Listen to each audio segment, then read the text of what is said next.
Assalamualaikum warahmatullahi wabarakatuh.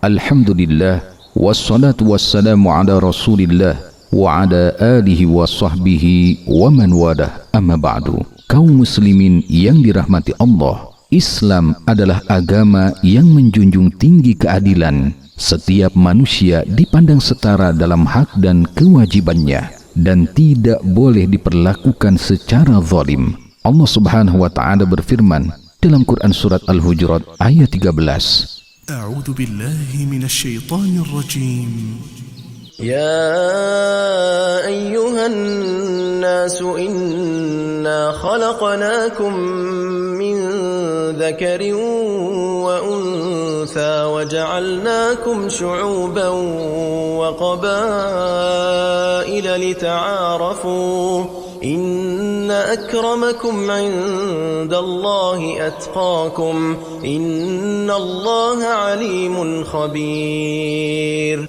Artinya, wahai manusia, sesungguhnya kami menciptakan kalian dari seorang laki-laki dan seorang perempuan dan menjadikan kalian berbangsa-bangsa serta bersuku-suku agar kalian saling mengenal. Sesungguhnya yang paling mulia di antara kalian di sisi Allah adalah yang paling bertakwa. Sesungguhnya Allah Maha Mengetahui lagi Maha Mengenal. Allah Subhanahu wa taala juga berfirman di surat An-Nisa ayat 58. Apabila kalian menetapkan hukum di antara manusia, maka hendaklah kalian menetapkannya dengan adil. Dua ayat ini menjadi landasan kuat bahwa setiap muslim wajib berlaku adil, termasuk dalam memberikan tugas dan tanggung jawab kepada orang lain. Seseorang tidak boleh membebani orang lain di luar batas kemampuannya, karena itu termasuk bentuk kezaliman dan pelanggaran terhadap hak sesama. Perlu dipahami bahwa tidak semua pemberian tugas berat termasuk kezaliman. Dalam kondisi tertentu, memberikan tanggung jawab yang menantang bisa menjadi sarana untuk meningkatkan kemampuan seseorang. Namun yang dilarang adalah ketika beban tersebut diberikan dengan tujuan merendahkan, menyulitkan, atau tanpa mempertimbangkan kemampuan orang yang dibebani. Inilah yang disebut sebagai kezaliman, dan kezaliman adalah dosa besar yang diancam dengan azab yang pedih. Allah Subhanahu wa taala berfirman, sesungguhnya dosa itu atas orang-orang yang berbuat zalim kepada manusia dan melampaui batas di muka bumi tanpa hak. Mereka itu akan mendapat azab yang pedih. Kaum muslimin yang dirahmati Allah, seringkali seseorang berani membebani orang lain secara berlebihan karena merasa memiliki kekuasaan, jabatan, atau kedudukan yang lebih tinggi. Padahal semua itu hanyalah titipan dari Allah. Jabatan bukanlah alasan untuk berlaku sewenang-wenang. Seseorang yang memaksakan kehendaknya dengan membebani orang lain di luar kemampuan, pada hakikatnya sedang merendahkan saudaranya dan melanggar haknya.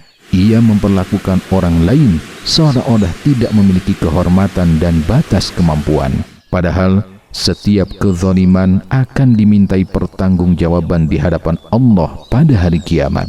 Dalam hadis riwayat Bukhari, Nabi SAW bersabda, "Man kanat 'indahu mazlamatun li akhihi min 'irdihi aw min shay' falyatahallalhu minhu al-yawma qabla an la yakuna dinarun wala dirham." Artinya, barang siapa memiliki kezaliman terhadap saudaranya, baik dalam kehormatan atau yang lainnya, maka hendaklah dia meminta kehalalan darinya sekarang sebelum datang hari di mana tidak ada lagi dinar dan dirham. Pada hari itu, jika seseorang memiliki amal soleh, maka amalnya akan diambil sesuai kadar kezaliman yang ia lakukan. Jika tidak memiliki amal kebaikan, maka dosa orang yang dizalimi akan dipindahkan kepadanya. Na'udzubillahi min dzalik. Kaum muslimin yang dirahmati Allah, selain berdampak pada dosa, membebani orang di luar kemampuannya juga membawa kerusakan dalam kehidupan.